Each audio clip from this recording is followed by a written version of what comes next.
1947ರಲ್ಲಿ ಒಬ್ಬ British lawyer ವಿರಿಲ್ ರೆಡ್ಕ್ಲಿಫ್ ಕೇವಲ 5 ವಾರಗಳಲ್ಲಿ ಬೆಂಗಾಲನ್ನ 2 ಭಾಗ ಮಾಡಿದ. ರೆಡ್ಕ್ಲಿಫ್ ಲೈನ್ ನಿರ್ಮಾಣ ಆಯಿತು. 20 ಲಕ್ಷಕ್ಕೂ ಅಧಿಕ ಹಿಂದೂಗಳು ಭಾರತಕ್ಕೆ ಬಂದರು. ಆದರೆ ಅದರ ಗಾಯ ಅನೇಕ ವರ್ಷ ಹಾಗೆ ಇತ್ತು. 1971ರ ಬಾಂಗ್ಲಾದೇಶ ಲಿಬರೇಷನ್ ಯುದ್ಧದ ನಂತರ ಬಾಂಗ್ಲಾದೇಶ ರಚನೆ ಆಯಿತು. 1 ಕೋಟಿಗೂ ಅಧಿಕ ಮುಸ್ಲಿಮರು ಭಾರತಕ್ಕೆ ಬಂದರು. ಆದರೆ ಒಂದು ಸಮಸ್ಯೆ ಯಾವತ್ತೂ ಮುಕ್ತಾಯ ಆಗಲಿಲ್ಲ. ಅದುವೇ ಚಿಕನ್ ಸ್ನೆಕ್. ಕೇವಲ 22 ಕಿಲೋಮೀಟರ್ನ ಈ ಕಾರಿಡೋರ್ ಇದು ನಾರ್ತ್ ಈಸ್ಟ್ ಅನ್ನ ಇಂಡಿಯಾ ಜೊತೆಗೆ ಜೋಡಣೆ ಮಾಡುತ್ತೆ. ನಂತರ ಬರುತ್ತೆ 4 May 2026 West Bengal election result. BJP ಅಭೂತಪೂರ್ವ ಗೆಲುವು. ಮತ್ತೆ 9 border district, Matua belt, North Bengal ಎಲ್ಲವೂ ಕೇಸರಿಮಯ ಆಗಿತ್ತು. 1947ರ ನಂತರ ಮೊದಲ ಬಾರಿಗೆ ದೆಹಲಿ ಮತ್ತೆ ವೆಸ್ಟ್ ಬೆಂಗಾಲ್ನಲ್ಲಿ ಒಂದೇ ಸರ್ಕಾರ ರಚನೆ ಆಗಿತ್ತು. ಇದರಿಂದ ಚಿಕನ್ ಸ್ನೆಕ್ಗೆ ಪೊಲಿಟಿಕಲ್ ಬ್ಯಾಕ್ ಸಪೋರ್ಟ್ ಸಿಕ್ಕಿತು. ಬಾರ್ಡರ್ ಫೆನ್ಸಿಂಗ್ ಫಾಸ್ಟ್ ಆಯಿತು. ಆಂತರಿಕ ಕಲಹ ಕಡಿಮೆ ಆಯಿತು. ನಾರ್ತ್ ಈಸ್ಟ್ ಜೊತೆಗೆ ಕನೆಕ್ಟಿವಿಟಿ ಸ್ಟ್ರಾಂಗ್ ಆಯಿತು.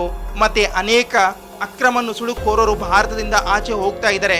ಒಂದೇ ಒಂದು ಓಟ್ನಿಂದ ಏನೆಲ್ಲ ಬದಲಾವಣೆ ಆಗುತ್ತೆ ಅನ್ನೋದು ಗೊತ್ತಾಯ್ತಾ? ಇಂಥದ್ದೇ ಫ್ಯಾಕ್ಟ್ ವಿಡಿಯೋ ನೋಡಲು ಚಾನಲ್ ಸಬ್ಸ್ಕ್ರೈಬ್ ಮಾಡಿ, ಹಂಗೆ ನಮ್ಮನ್ನ ಫಾಲೋ ಮಾಡಿ, ಸಪೋರ್ಟ್ ಮಾಡಿ.